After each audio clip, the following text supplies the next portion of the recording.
Llegar a quien corresponde, que es Perú, vamos a conversar con la ex subsecretaria de Relaciones Exteriores y ministra subrogante de Relaciones Exteriores chilena, Carolina Valdivia. ¿Cómo está, Carolina?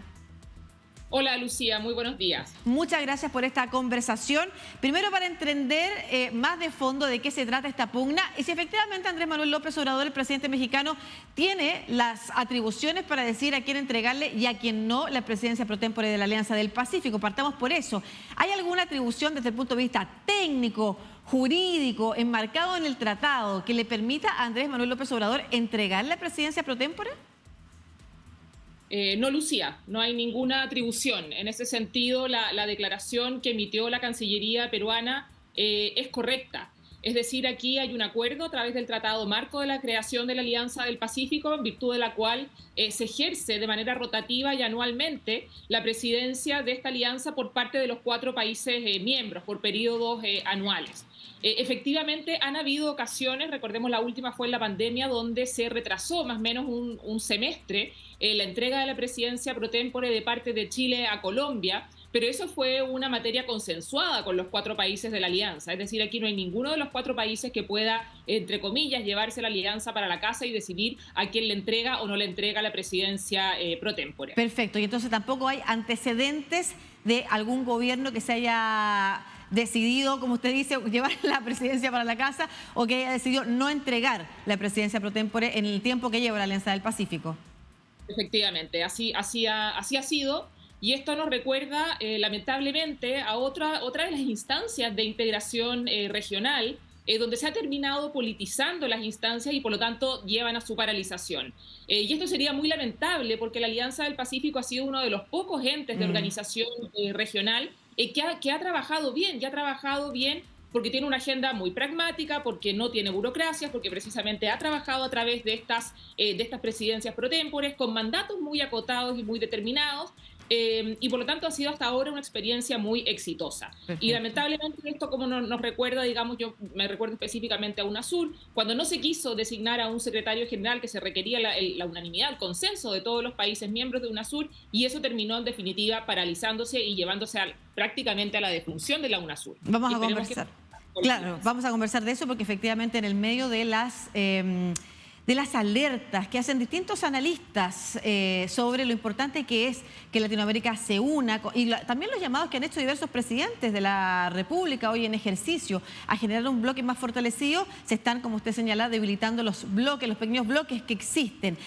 Andrés Manuel López Obrador, el presidente mexicano, ha señalado que va a hacer consultas sobre esta duda que él tiene de entregarle la presidencia pro tempore a Perú, a los países del Grupo de Río, que incluyen Nicaragua, Venezuela, Bolivia y Argentina. ¿Cuál es el vínculo del Grupo de Río con la Alianza del Pacífico como para que él consulte con ese grupo si le entrega o no la presidencia pro tempore de la Alianza del Pacífico a Perú?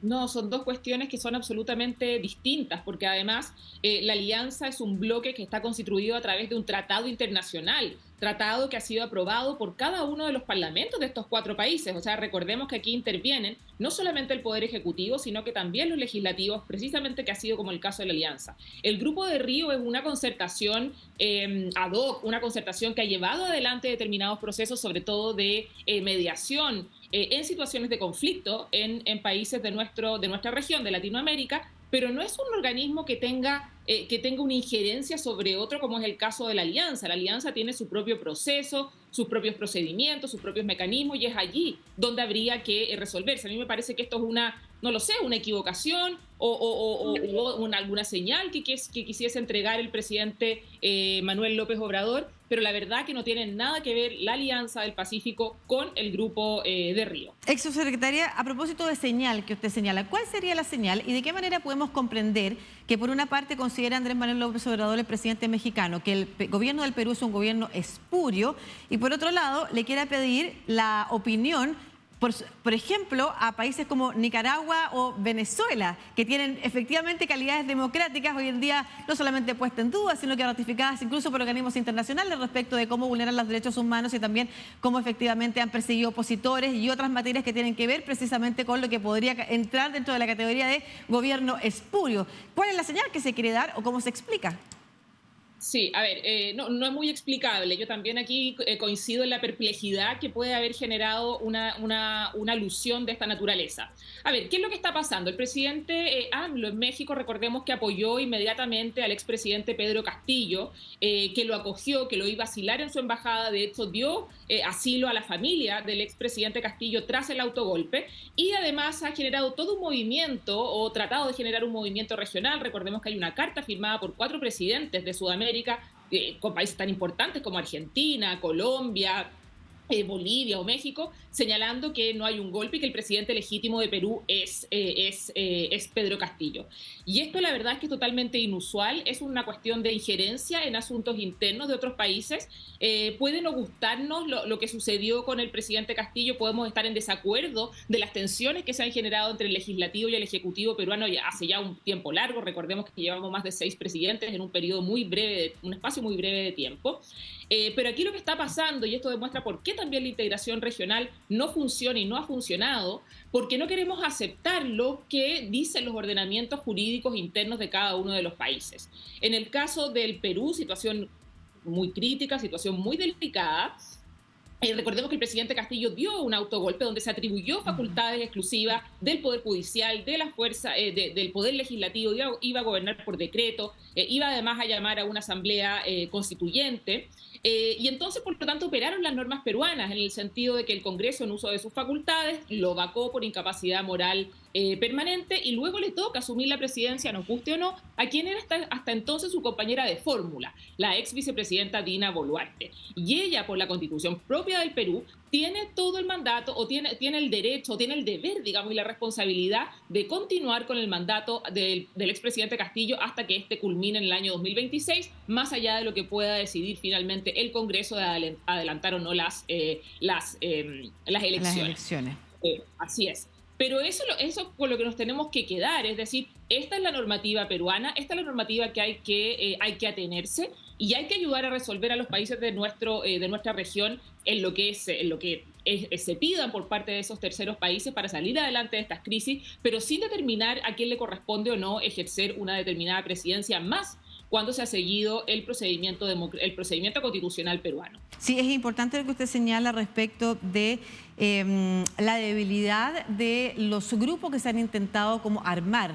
Y ahí voy a volver entonces a lo que había señalado en un inicio, lo que se ha tratado de armar en América Latina. Se ha hablado de una década perdida para América Latina, la década pasada, lo que ha incidido en la calidad de vida y el bienestar de sus habitantes, y que es fundamental, y eso lo dicen analistas de diverso tipo, diversas tendencias, poder fortalecer el bloque latinoamericano para enfrentar al mundo de una manera distinta, ya sea a través de acuerdos comerciales, ya sea efectivamente a través de el no alineamiento activo ante los problemas geopolíticos, en fin, hay distintas versiones, pero todas hablan de lo importante que es fortalecer América Latina. Uno ve el ejemplo de Europa, de la comunidad de la Unión Europea, donde efectivamente hay distintos países con distintas ideologías, distintos tipos de gobierno. Tenemos desde el socialismo en España hasta el conservador en Reino Unido, vinculado incluso más a la ultraderecha en Italia. Por otra parte, vemos realmente distintas formas de entender la democracia, si es que se puede llamar democracia, lo que pasa en Turquía versus lo que pasa en el resto de los países nórdicos, por ejemplo. En fin, hay diferencias, pero han logrado, incluso con sus distancias en términos políticos como también en términos económicos, lograr articular un bloque que, si bien tuvo sus problemas durante el Brexit, hoy día, incluso ante la guerra en Ucrania, se ha fortalecido. ¿Por qué eso no ocurre en Latinoamérica? ¿Qué es lo que hace que estas distancias ideológicas sean más fuertes que lo pragmático que puede ser decidir salir en conjunto a fortalecer América Latina? Mira, aquí yo creo que lo fundamental ha sido, si lo comparamos con el ejemplo de integración más completo, como tú mencionabas, que es la Unión Europea. Recordemos que la Unión Europea comienza hace más de 70 años, pero por cuestiones que son muy específicas. Es decir, vamos a comenzar a cómo nos organizamos para regular cuestiones como el carbón y el acero, determinadas normativas. Y de ahí poco a poco y paso a paso va creciendo, y ya tenemos un bloque que hoy inclusive tiene una moneda única. Algo similar, aunque mucho más en ciernes, es lo que pasa en la comunidad de naciones del sudeste asiático, la ASEAN, de todos los países que están, como bien dice su nombre, en el sudeste asiático, y que parten por bloques de cuestiones muy concretas avanzando.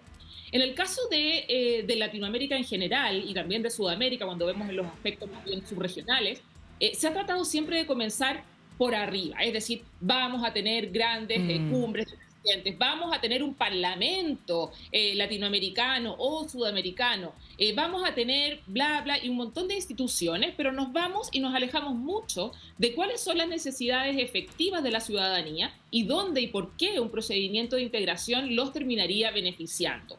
Por ejemplo, en el caso de la Unión Europea, tenemos un espacio común de educación universitaria común, un espacio donde hay libertad de movimiento, libertad de tránsito entre las personas que pueden instalarse en un país u otro careciendo o no teniendo un exceso de formalidades. Y eso repercute en que las personas en su vida diaria, en que los estudiantes de universidad en la vida diaria pueden efectivamente ver los efectos concretos, prácticos y beneficiosos de este tipo de integración. Claro, es una institucionalidad que se va construyendo desde lo que está pasando realmente con la ciudadanía, las necesidades de la ciudadanía, y desde ahí crece, y no al revés al tratar de imponer una mirada global. Como mismo lo decía en todo caso Pepe Mujica hace poco cuando se hablaba de una moneda única entre Uruguay y Argentina, él mismo fue capaz de decir: ¿por qué parten siempre por lo más grande y no partimos por abajo? Y estamos hablando de personas que incluso podrían significar distintas tendencias o incluso la misma tendencia política en este caso, en el caso de Pepe Mujica, por ejemplo, con Alberto Fernández, presidente argentino, y él fue capaz también de ponerle paños fríos a una idea que estaba